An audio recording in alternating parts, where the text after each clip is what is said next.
지금까지 살아오면서 이게 아닌데 하는 생각이 든 적이 있다면 삶을 변화시켜야 하고 낡은 타성에서 벗어나야 합니다. 이혼을 하고 집을 나오라는 소리가 아닙니다.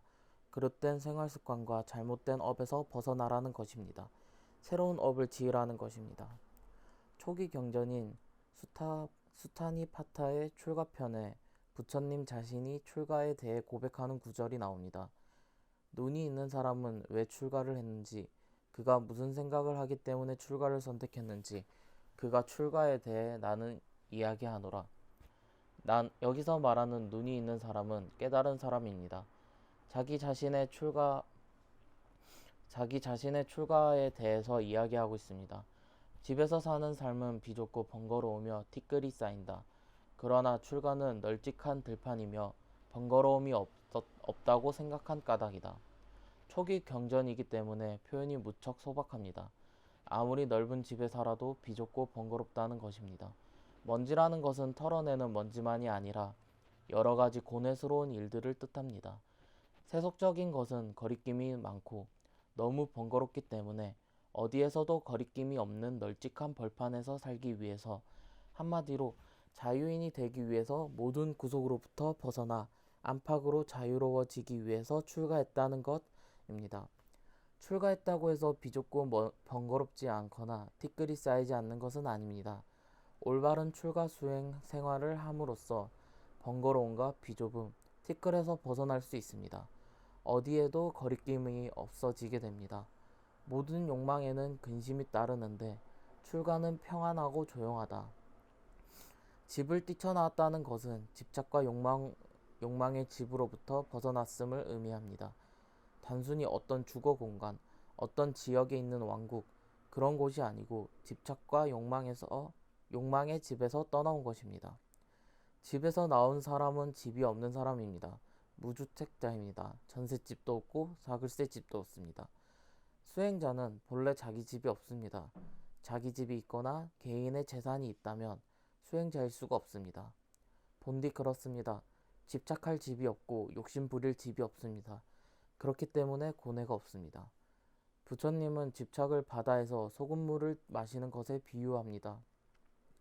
더 많이 마실수록 더 목이 마르다는 것입니다. 마음이 어떤 대상에 대한 집착에 사로잡히면 우리가 얼마나 많은 기회를 가지고 그 집착을 충족시키든 결코 충분한 만족감을 느낄 수 없습니다. 그것은 곧 괴로움으로 이어집니다.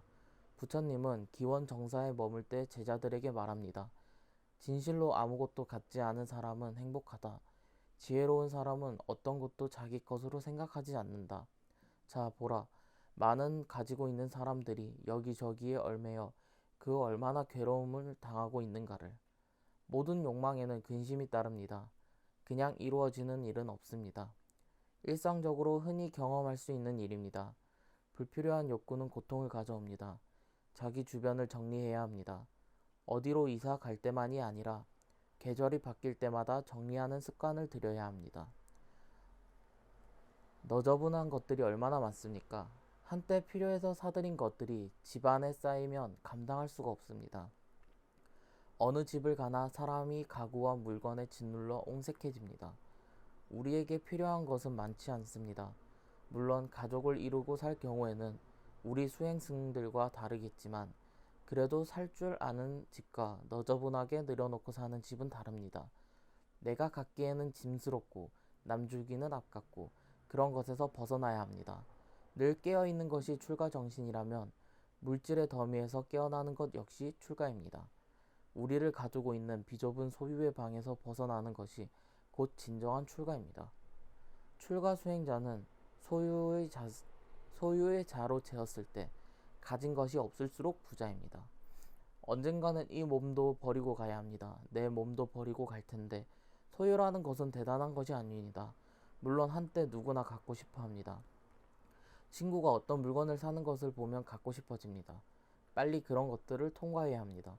소유의 늪에 오래 갇혀있지 말아야 합니다. 그래야 본질적인 삶을 이룰 수 있습니다. 세상이 복잡하기 때문에 단순하게 살아야 제정신을 차릴 수 있습니다. 그러지 않으면 의식이 분산되어 자신의 삶을 자주적으로 살지 못하고 무엇인가 휘말려 쫓기듯 살게 됩니다. 쇼핑하기 위해 태어난다 란 말은 현대인의 삶을 한마디로 정의해 줍니다. 태어나는 순간 우유와 장난감과 기저귀에 이르기까지 끝없이 물건들을 사고 또 삽니다. 세상은 우리에게 계속해서 무언가를 사도록 현혹하고 새로운 물건은 새로운 욕망을 부추깁니다. 욕망에는 근심이 따르는데 출가는 편안하고 조용하다.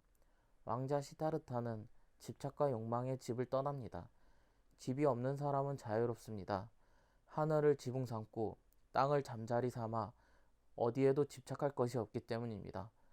집착할 집이 없고 욕심 부릴 집이 없습니다. 출가란 그런 것입니다. 괴로움의 원인은 집착입니다. 자신에 대한 집착, 살림에 대한 집착, 복잡해진 관계에 대한 집착, 재산에 대한 집착, 명예에 대한 집착, 이런 것들 때문에 괴로움이 찾아옵니다. 출가란 집착의 집, 욕망의 집에서 벗어나는 일입니다. 그런 의미에서 여행이 필요합니다. 일상의 굴레에서 벗어나 다른 세상으로 간다는 것은 매우 중요한 일입니다. 집을 떠났다가 언젠가는 영영 그 집으로 돌아가지 못할 날이 올 것입니다. 도중에 마주치는 어떤 사건, 사고 때문만이 아닙니다. 그것이 죽음입니다. 따라서 여행을 통해 비본질적이고 일상적인 삶을 주기적으로 털어내야 합니다. 그래야 다음에 몸을 바꿀 때 어디에도 얽매이지 않고 홀가분하게 이쪽 정류장에서 저쪽 정류장으로 가듯이 그렇게 갈 수 있습니다. 인간이라고 불리는 우리 존재만이 아닙니다. 동물, 곤충, 새들도 늙음의 법칙에서 벗어날 수 없습니다. 우리가 아무리 간절히 원한다 한들 우리 몸을 구성하고 있는 요소들은 원하는 상태로 유지하기는 불가능합니다. 우리에게는 그런 자유가 주어지지 않습니다. 이것은 큰 괴로움과 불만족의 원인이 됩니다. 그런데 이 불만족은 그것을 인지하는 순간 우리에게 자유를 주기도 합니다. 존재의 한계를 알게 되면 진정한 추구가 시작되었기 때문입니다. 어떤 것이 마음에 들어 기쁘면 우리는 그것을 쫓아가려고 합니다. 만일 마음에 들지 않고 불쾌하면 그것으로부터 벗어나고 싶어 합니다. 두 가지의 경우 모두 현상에 속은 것입니다. 사실 마음은 하나뿐이며 현상이 여러 개인 것입니다. 자기 자신에 대해 깨어있지 못하면 현상들을 쫓아다니게 됩니다. 그것이 우리가 평화롭지 못한 이유입니다. 태국 출신의 고승 아잔차 스님은 말합니다. 조금 내려놓으면 조금 평화로워질 것이다. 많이 내려놓으면 많이 평화로워질 것이다. 완전히 내려놓으면 완전한 평화와 자유를 알게 될 것이다. 그때 세상과의 싸움은 끝날 것이다. 크게 버리는 자만이 크게 얻을 수 있습니다. 전부를 버리지 않고서는 전체를 얻을 수 없습니다. 그렇다면 무엇을 버리고 무엇을 얻는가? 비본질적인 자기를 벗어버리고 본질적인 자기를 발견하는 것입니다. 비본질적인 옷들을 벗어던지고 그것에 가려져 있던 본질의 나를 되찾는 것입니다. 그래서 출가를 이욕, 욕망으로부터 벗어남, 또는 출진, 먼지의 세상으로부터 떠남이라 부릅니다. 벵골 지방의 성인 라마크리슈나의 카타무리타에는 이런 내용이 있습니다. 한 남자가 강에서 목욕을 하기 위해 어깨에 수건을 걸치고 집을 나서려고 하자 그의 아내가 다그칩니다. 당신은 아무 능력이 없이 날마다 빈둥거리기만 하고 있군요. 내가 없으면 하루도 못 살 거예요. 이웃집 남자는 여러 명이나 되는 첩을 한 명씩 버리고 있다는데 당신이라면 그런 일은 할 수도 없을 거예요. 남자는 말합니다. 한 명씩 버리고 있다고? 그런 사람은 다 버릴 수 없어. 진정으로 버리는 사람은 한 명씩 버리지 않아. 아내는 어처구니 없어 하며 남편을 비웃습니다. 그러자 남자는 말합니다. 진정으로 버릴 수 있는 사람은 바로 나야. 난 이렇게 아무 미련 없이 떠나거든. 그렇게 그는 수건을 걸친 채 집도 아내도 뒤돌아보지 않고 곧바로 출가의 길을 나섭니다. 진정한 출가는 알아차리는 순간 그 자리에서 버리는 것입니다. 하나씩 버리려고 하면 끝이 없습니다. 그 자리에 새로운 물건이, 새로운 인연이 맺어지기 때문입니다. 더 갖지 못해 부자유한 사람들이 있지만 전체를 버리고 떠나는 사람은 그 순간 자유를 느낍니다.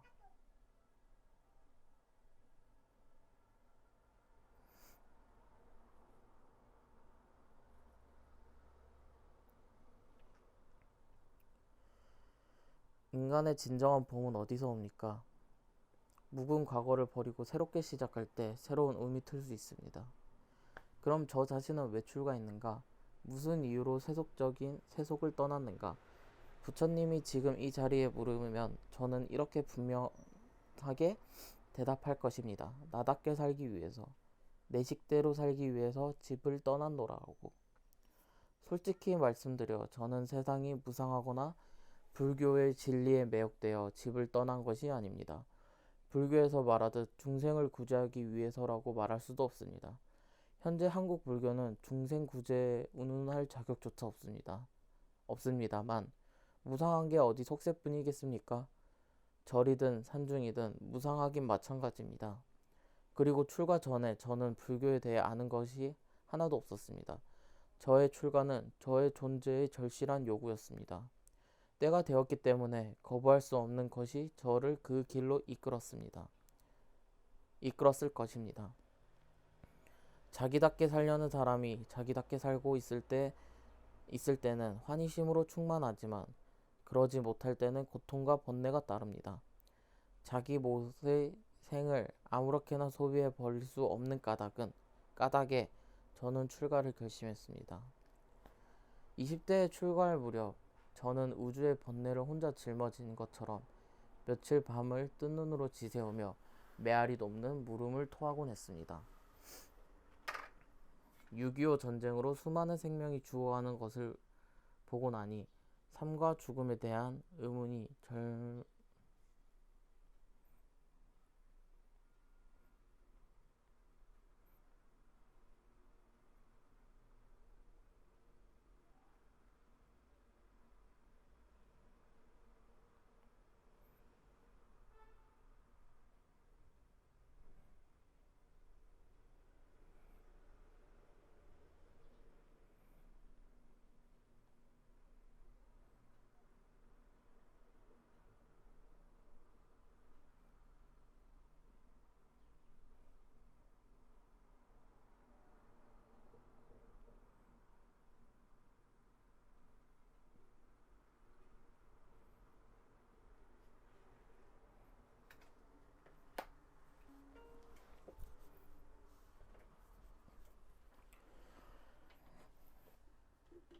나는 왜 살고 있는가? 나는 무엇이고 어디로 가고 있는가? 어떻게 하면 내 식의 삶을 살 수 있는가?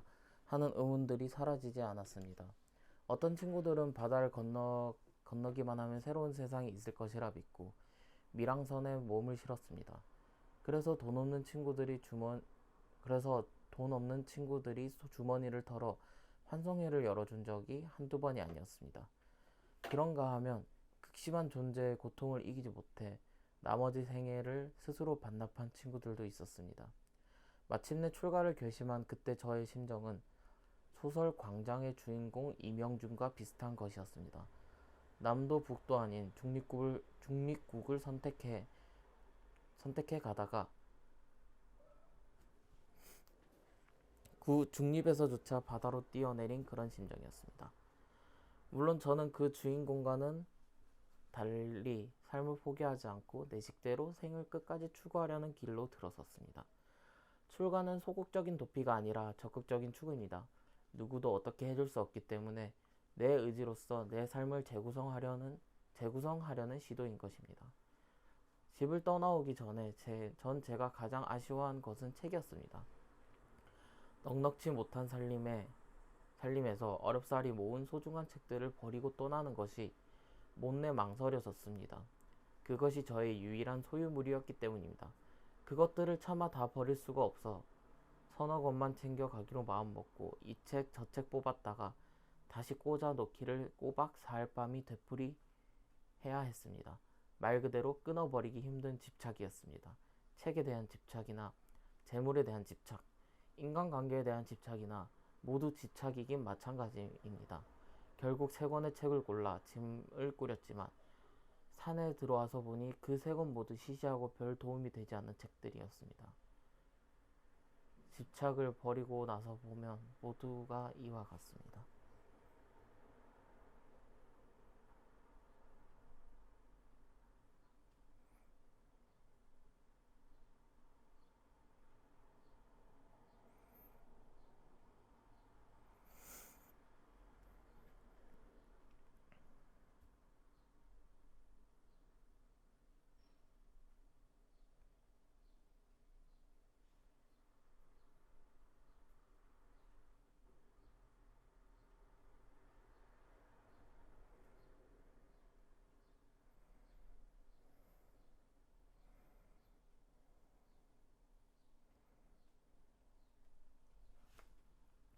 침묵의 성자로 알려진 인도의 요가 수행자 바바 하리 다스의 글에 나오는 이야기가 있습니다.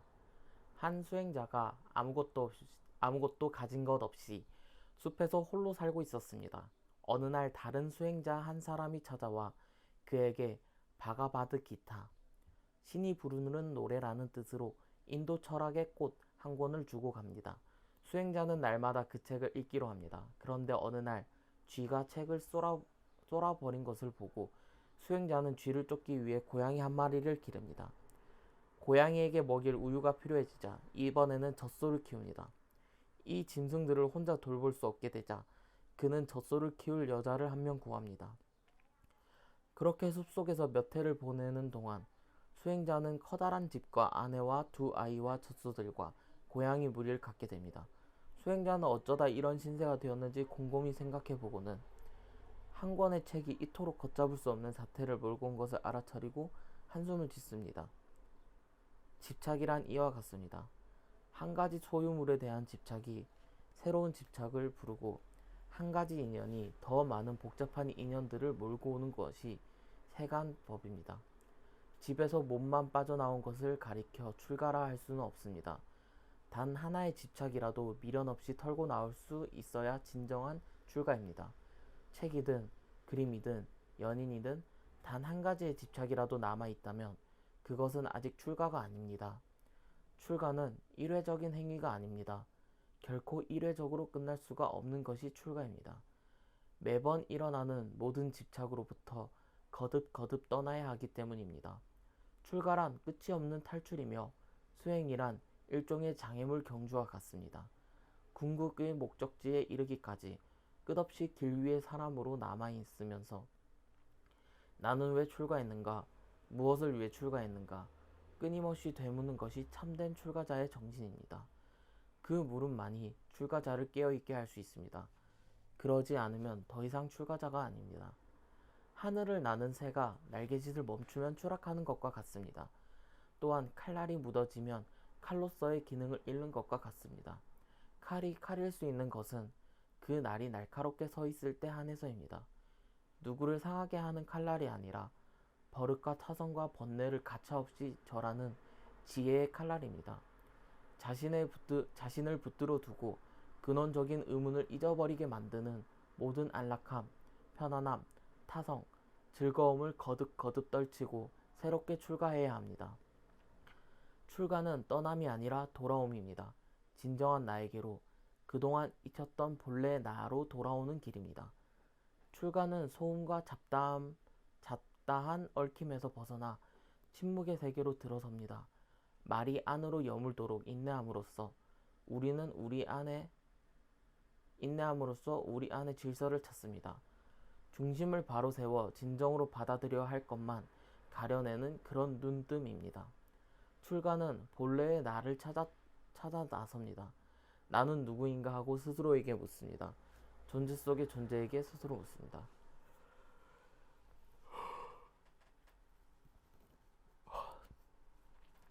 답은 그 물음 속에 있습니다. 출가는 안정된 삶을 뛰어넘어 충만한 삶에 이르려는 것입니다. 안정과 편안함은 타성의 늪입니다. 쉼 없는 탈출과 새로운 시작이 전제되어야 합니다. 변화가 없이는 죽은 존재입니다. 출가는 문명의 도구들을 뒤로하고 자연으로 다가갑니다. 인위적인 문명의 감옥에서 나와 인간이 기댈 유일한 품인 자연 속으로 들어갑니다. 부처님은 숲속에서 수행했고 숲속에서 깨달음을 얻었으며 숲속에서 가르침을 폈습니다. 파괴되지 않고 오염되지 않은 자연 안에서만 인간은 본래의 건강을 되찾을 수 있습니다. 출가는 스스로 단순하고 간소한 생활 양식을 선택합니다. 가난한 수행자에게 겸손과 평안을 가져다 주고 바른 정신을 지니게 합니다. 내가 가난에 봄으로써 이웃의 가난과 고난에 눈을 돌립니다. 출가자는 욕망에 따라 살피지 않고 필요에 따라 살아갑니다.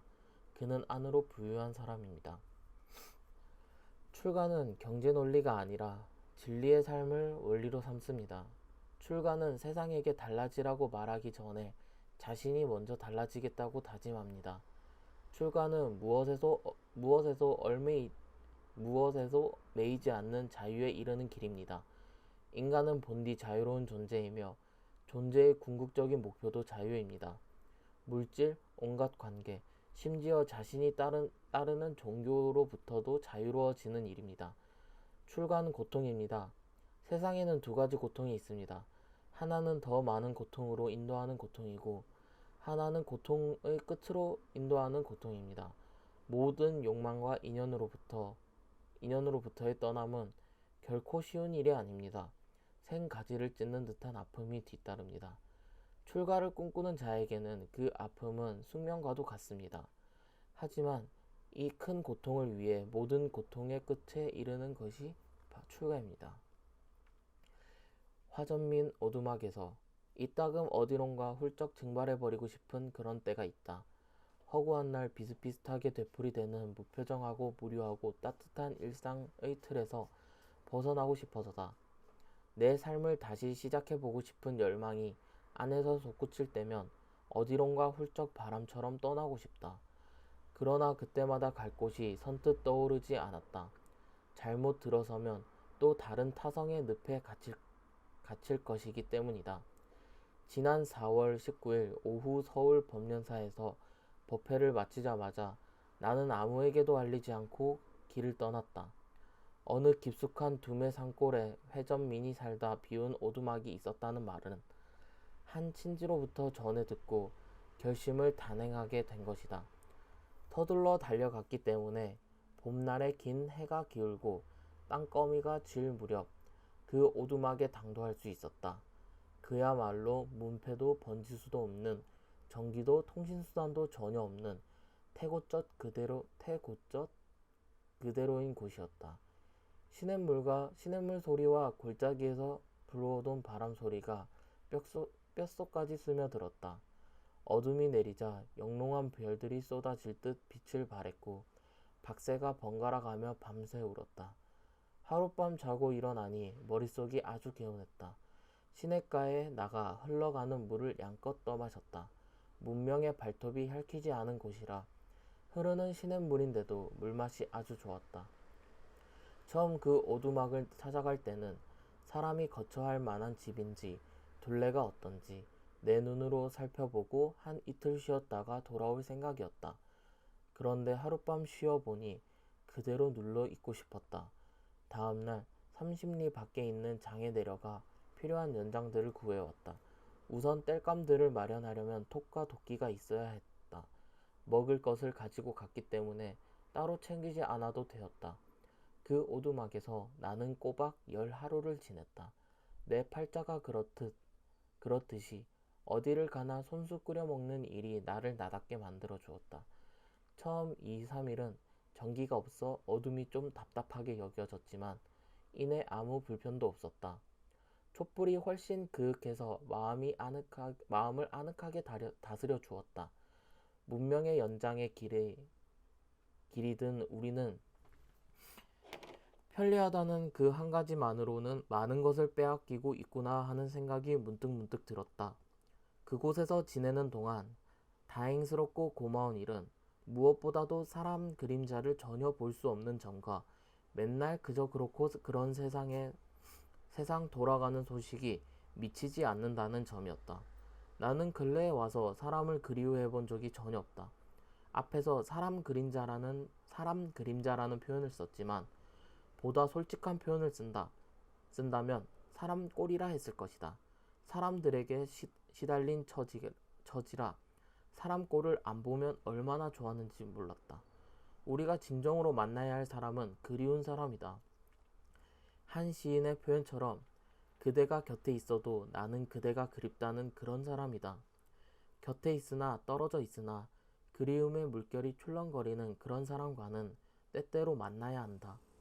그리워하면서도 만날 수 없는 삶에 그늘이 진다. 그리움이 따르지 않는 만남은 지극히 사무적인 마주침이거나 일상적인 스침이고 지나침이다. 마주침과 스침이 지나가면은 영혼의 메아리가 없다. 영혼의 메아리가 없으면 만나도 만난 것이 아니다. 그곳에 살면서 신문 안 보고 방송 안 들어도 전혀 불편함이 없었다. 우리는 마약 중독자처럼 습관적으로 신문을 펼쳐보고 방송을 시청하고 있다. 보도된 내용들을 자세히 살펴보면 득보다는 해가 훨씬 많다. 특정 정당의 대권 후보 경선이 무엇이기에 언론에서는 날마다 머리 기사로 찍고 까불어 대는지 그 까닭을 알 수가 없다. 그런 보도가 우리들의 삶에 무슨 득이 될 것인가? 양식과 형평을 잃고 한쪽으로만 몰아가는 언론의 횡포가 우리들의 맑은 의식을 얼마나 얼룩지게 만들고 있는지 되돌아볼 줄 알아야 한다.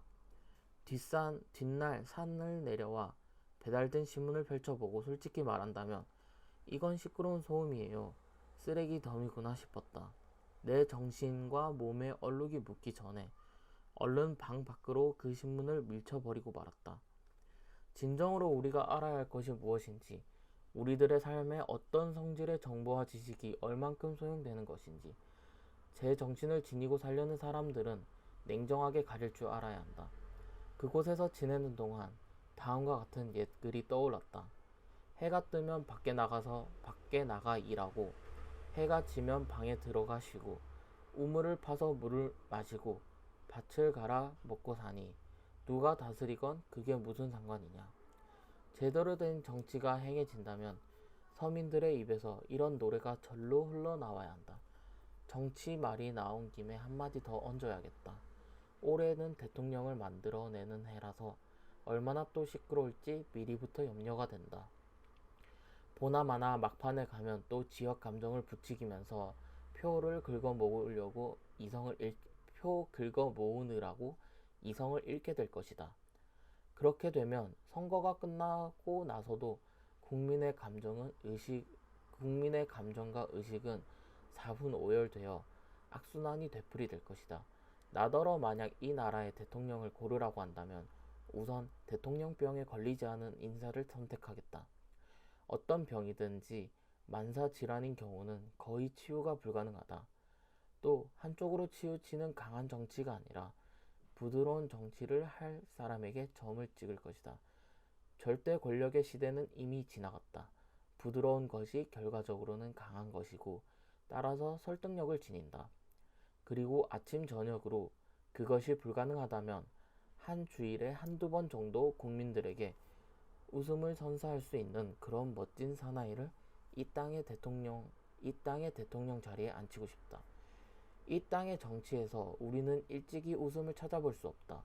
무고한 서민들에게 잔뜩 겁을 먹게 하거나 불안에 떨게 하면서 팽팽한 긴장감만을 심어주었지 언제 한번 속 시원히 웃어본 적이 있는가. 웃음을 선사할 줄 모르는 정치는 향기 없는 꽃이나 마찬가지다. 웃어야 일이 풀리고 복이 온다. 정치는 정직하고 역량이 있는 강요들에게 맡기고 대통령은 국민들의 삶에 활기와 여유를 보태줄 웃음을 선사할 수 있는 사람이어야 한다. 그 오두막 밤낮으로 쉬는 물 소리가 들려 영혼에 묻은 먼지까지도 말끔히 씻어주는 것 같았다. 해발 700m가 넘는 그곳은 봄이 뒤늦게 찾아왔다. 내가 그곳을 떠나올 무렵에야 온 산의 진달래가 무더기로 피어났다. 나는 금년에 봄을 3번 맞이한 셈이다. 첫 봄은 부겐빌레아가 불꽃처럼 피어오르던 태평양 연안의 캘리포니아에서였고, 두 번째 봄은 산수유를 시작으로 진달래와 산벚꽃과 철쭉이 눈부시도록 피어난 조개산에서였다. 그리고 두메산골 오두막에서 물이 지어 피어난 민들레와 진달래꽃 사태를 맞은 것이다. 올 봄은 내게 참 고마운 시절 인연을 안겨주었다. 순수하게 홀로 있는 시간을 마음껏 누릴 수 있게 해주었다.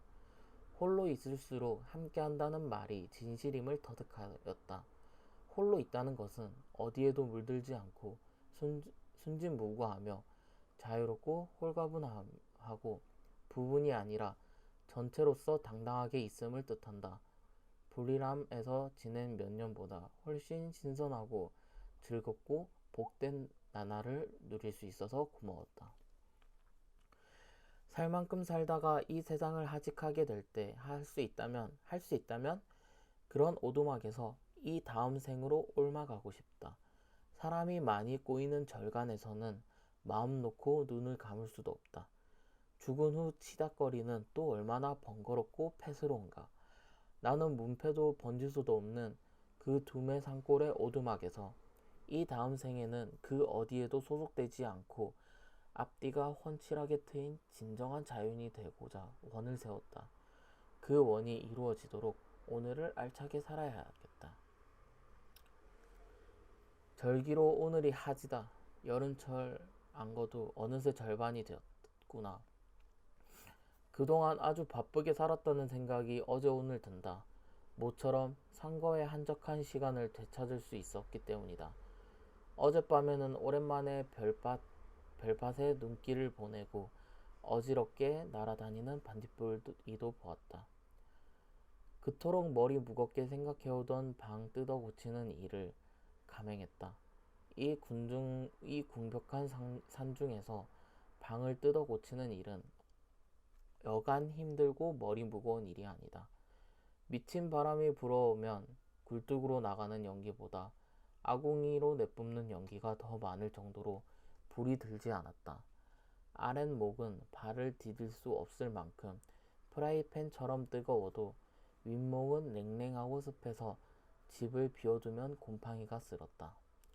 이번에는 아예 아궁이와 굴뚝 위치를 바꾸고 방구들을 다시 놓았다. 다행히 불이 잘 들고 방이 고르게 덥다. 그동안의 경험을 통해서 성실한 일꾼과 나는 온돌방의 묘리를 제대로 터득하게 된 셈이다. 진정한 배움은 이론을 통해서가 아니라 몸소 겪는 체험을 통해 이루어진다. 그리고 몇 차례 실패를 겪으며 구조적인 원리와 확산에 이를 수 있다. 이런 일은 비단 방 고치는 일만이 아니라 인간사 전반에 걸쳐 될 것이다.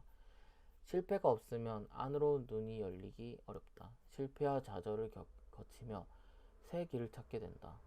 그렇기 때문에 전 생애의 과정에서 볼 때 한때의 실패와 좌절은 새로운 도약과 전진을 가져오기 위해 딛고 일어서야 할 디딤돌이다.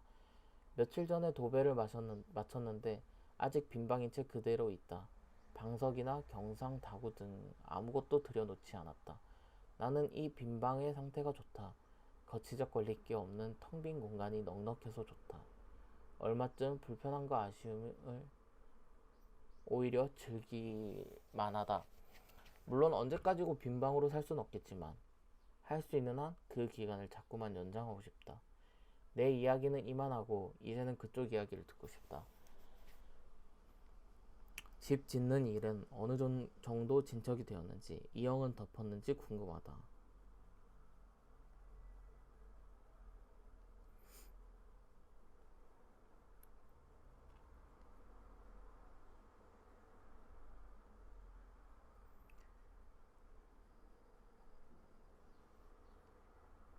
이 기회에 몇 가지 당부의 말을 전하고 싶다.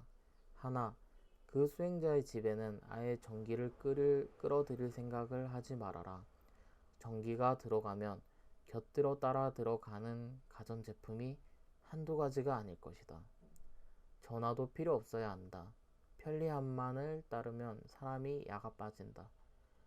불편함을 이겨나가는 것이 곧 도 닦는 임을 알아라.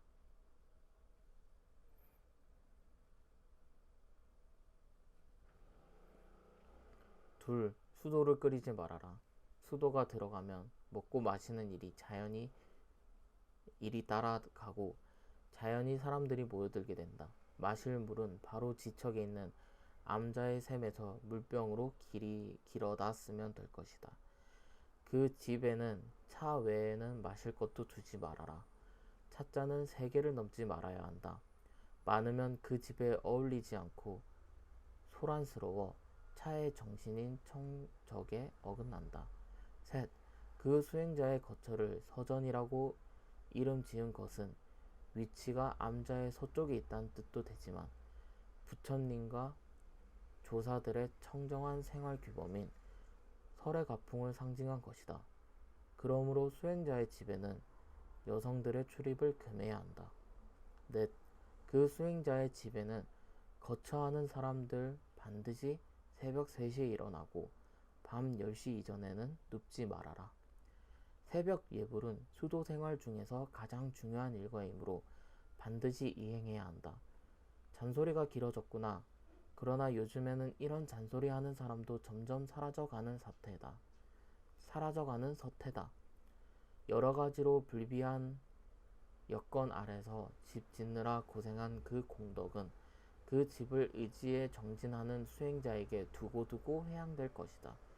집 짓는 일은 아무나 할 수 있는 일이 아니라는 것을 나도 일찍이 경험을 통해서 알고 있다.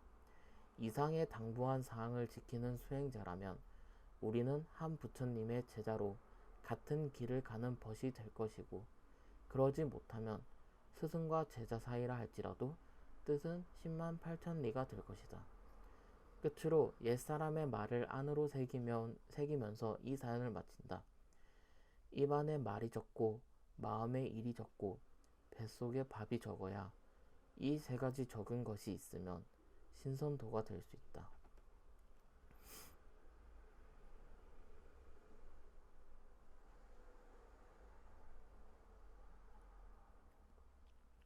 처음 세속의 집을 등지고 출가할 때 그 처음 마음을 잊지 말라.